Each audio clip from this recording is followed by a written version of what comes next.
how did the strategy shift, right? So from managing these chronic conditions, we've got this connected health, to going out and building an out of hospital strategy. What was sort of the thinking behind it initially?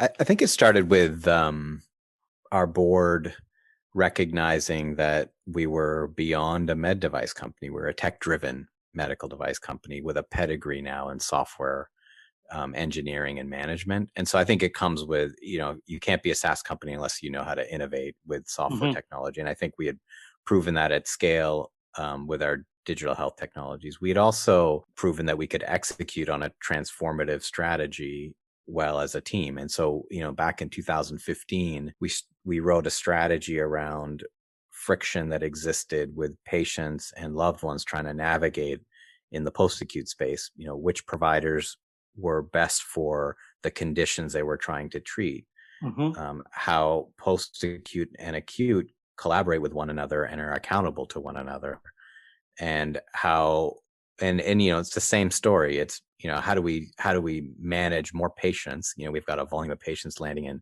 post-acute.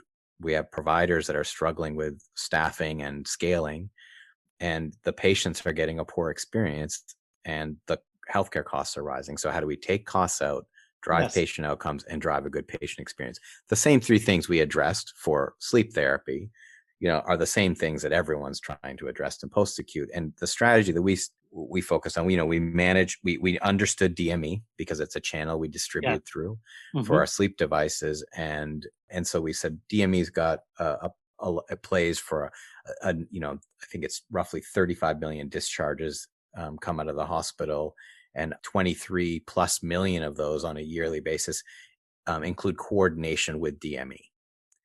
And so we knew that there was post-acute to DME had an overlap. We looked at the other 8 to 10 million that are landing in other care settings, such as home health or skilled nursing or assisted living or rehab, in-home Hmm. rehab.